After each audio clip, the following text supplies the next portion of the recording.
E aí pessoal, professor Gessé falando aqui. Hoje vamos trabalhar oxidação de álcools, né? Essas são reações químicas orgânicas muito importantes para que eu tenha a formação a partir do álcool para chegar em produtos como ácido carboxílico, os aldeídos, tá bom? E é muito importante para a indústria de alimentos, é muito importante para a indústria química, e a gente vai entender um pouco desse processo de oxidação que acontece nos álcools.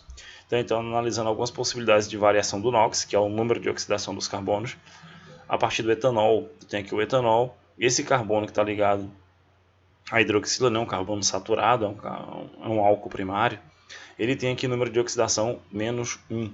Né? Se você tem dificuldade em identificar esse menos 1, veja lá a aula de introdução à oxidação que eu fiz explicando como é que tu calcula aqui o número de oxidação dentro da molécula.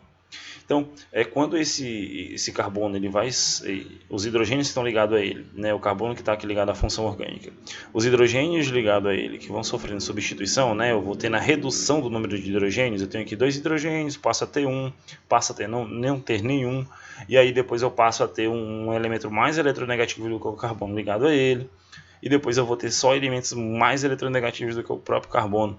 Então o que eu percebo? Está saindo de menos 1, mais 2, mais 3, mais 4. O número de oxidação está aumentando. Isso quer dizer que está sofrendo um processo de oxidação. Eu tenho compostos mais oxidados. Então é isso que vai acontecer nas reações orgânicas. Esse carbono aqui da função, ele vai sofrendo a substituição desses hidrogênios por... eu vou ter na redução do hidrogênio e, por exemplo, eu vou adicionando ligações ao oxigênio, ou eu vou ter a adição de elementos mais eletronegativos do que o próprio carbono. Então vamos analisar aqui, um álcool primário, por exemplo, ele tem um carbono ligado ao hidroxila e 2 hidrogênios que podem ser oxidados. Eu tenho aqui esses 2 hidrogênios, que está aqui de forma condensada, e eu tenho hidroxila, então eu tenho duas possibilidades. Na primeira etapa, eu tenho aqui a retirada de um dos hidrogênios, tá bom? Aí eu gero um aldeído. Tá bom? Então o álcool primário, quando ele perde um dos hidrogênios, a primeira oxidação aqui, eu gero um aldeído. Você percebe que tem esse PPC aqui, É um reagente específico da química orgânica para esse tipo de reação. Ele é o clorocromato de piridínio, tá bom? Aí tem a sigla PCC, PCC, desculpa. Então, aí a reação ela pode prosseguir, tá? Quando eu tenho ali o oxigênio no meio, o aldeído ele começa a dar sequência na reação química, na presença de oxigênio, e eu chego a um ácido carboxílico. Tá bom? Isso são duas etapas para a substituição do álcool primário. Por que acontece em duas etapas, professor? Porque quando eu chego no aldeído, eu ainda tenho esse hidrogênio aqui, que pode ainda sofrer oxidação. Tá? Ele vai sair e aí ele vai dar lugar a um elemento mais eletronegativo, no caso aqui na presença de oxigênio. Aí eu saio de um álcool para formar um ácido carboxílico, tá certo? Então, essa reação ela também pode acontecer de forma direta, saindo de um álcool, sem ter esse produto intermediário e chegar logo a um ácido carboxílico. Esse símbolozinho aqui, essa concentração de oxigênio, é um reagente, é um agente oxidante qualquer, que a gente usa. Mas no caso aqui específico, a gente utiliza o permanganato de potássio em meio ácido. Quando tu utiliza o permanganato de potássio em meio ácido, o álcool primário ele gera rapidamente o ácido carboxílico. Aqui eu tenho uma reação muito importante, que é o do metanol, um álcool primário. Ele tem 3 possibilidades de substituição, tem 3 hidrogênios aqui, galera, podendo ser substituído. E aí ele vai sofrendo o processo de oxidação, como eu falei, esse símbolozinho aqui indica um agente oxidante qualquer. E aí eu vou tendo, eu chego até um ácido carbônico, pessoal? Eu chego até esse ácido aqui, ó, só que ele é muito instável, ele tem essa fórmula H2CO3, só que ele é muito instável e ele sempre se converte em CO2 e água. Então ele é o produto final da oxidação total do metanol. Então algumas questões elas podem abordar a questão da oxidação do metanol e como produto final eu sempre vou ter o ácido carbônico gerando CO2 e água.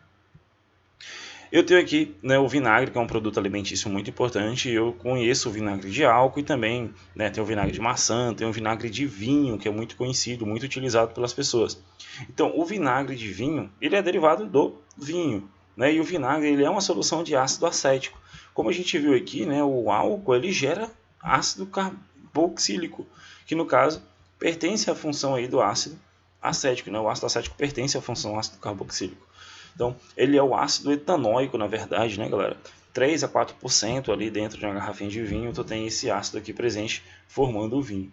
Então esse é o método para a produção de vinho obtido de vinagre obtido de vinhos. Que método é esse, professor? Está explicado aqui.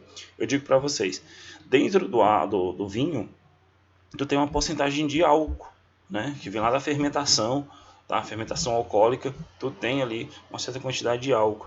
E esse álcool, quando ele é colocado na presença de oxigênio, ele fica lá aberto, né? Tu deixa o vinho aberto por um bom tempo. Na presença de fungos, bactérias, do gênero Azectobacter, por exemplo, eles acabam fazendo essa conversão. Eles ajudam, eles liberam enzimas ali no meio, né, o meio reacional, para que o álcool do vinho se transforme em ácido acético, que no caso é o vinagre, aí forma vinagre de vinho, é derivado do próprio vinho mesmo. Por isso que algumas adegas, né, alguns restaurantes, colecionadores, eles colocam o vinho na forma de preservar para o vinho não se transformar em vinagre, eles colocam as garrafas de vinho na posição horizontal, deitadas, tá? Porque aí o líquido que está aqui dentro, o vinho, ele vai entrar em contato com a rolha, se estiver deitado, a rolha vai inchar e não vai permitir a entrada de oxigênio. Aí o vinho não vai se transformar em vinagre por um bom tempo. Mas se tu deixar a garrafa de vinho assim, né, é possível que entre oxigênio dentro da garrafa e aí eu vou ter a formação de vinho para vinagre, tá certo? E aí tem essa curiosidade, é interessante que a gente saiba, né, as garrafas de vinho elas sempre são acomodadas da forma horizontal. Passando, eu tenho aqui a substituição, né, a oxidação de álcools secundários. No álcool secundário eu vou ter apenas uma possibilidade, que é esse hidrogênio que está aqui em cima. Tá? No meio reacional, permanganato de potássio, meio ácido, eu vou ter a substituição, mas eu só vou ter uma possibilidade de produto. Eu sempre vou formar cetona, tá bom? Eu sempre vou formar cetona, né? O reagente mais usado para conversão de álcool secundário em cetona é o dicromato de potássio, melhor dizendo, né, em meio ácido, e o permanganato de potássio também em meio ácido, tá bom? Então fica ligado nessa oxidação de álcool secundário, que ela sempre vai formar o que? Cetona. Tá? O álcool terciário, pessoal, ele já não apresenta oxidação, porque ele não tem hidrogênio aqui, ó, no carbono ligado à hidroxila, que possa sofrer o processo de oxidação, a não ser que eu quebre a cadeia, né, e depois o processo de oxidação ocorra. Um processo inverso à oxidação, que é quando esse átomo de carbono ele vai aumentando o seu número de oxidação, ele pode também sofrer o processo inverso, que é a redução. Tá? Aí eu vou ter que ter um agente redutor para que aconteça a redução. Se você entende a oxidação, você entende a redução, que é o processo contrário.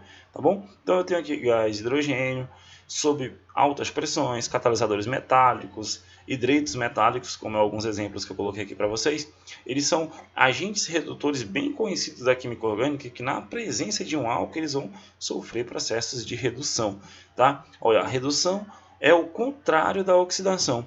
Tá bom? Então, o que está acontecendo aqui? Eu tenho carbono, né? Eu tenho um ácido carboxílico, eu tenho aqui dupla OH, e aí na presença de um agente redutor, ele vai ganhando hidrogênios, galera. Ó, ácido carboxílico forma aldeído, que depois forma um álcool primário. É o processo inverso, está acontecendo, é uma redução, tá bom? Então, tem aqui ó, a cetona vai dar origem a quem? A cetona vai dar origem a um álcool secundário, como a gente acabou de ver. O ácido carboxílico, aldeído, vai dar origem a quem? A um álcool primário, tá bom?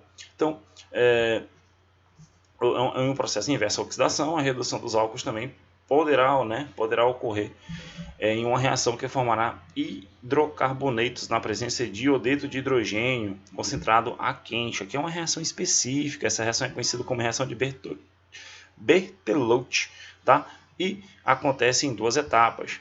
Então, se aparecer aí uma equação mais específica, né, muitas vezes a orgânica ela pode te pedir isso, né? Então eu vou ter aí o álcool na presença de hidreto, né, iodeto de hidrogênio, melhor dizendo. E aí vai acontecer em duas etapas, né? Primeiro eu faço a substituição da hidroxila e depois eu faço uma nova substituição do iodo, tá bom? Até eu chegar no hidrocarboneto. Então eu posso ter um álcool e formar um hidrocarboneto, assim como eu tenho um hidrocarboneto e chegar até um álcool, né? Então a orgânica ela trabalha muito com isso, os mecanismos de reação É muito bom que vocês conheçam os mecanismos de reação.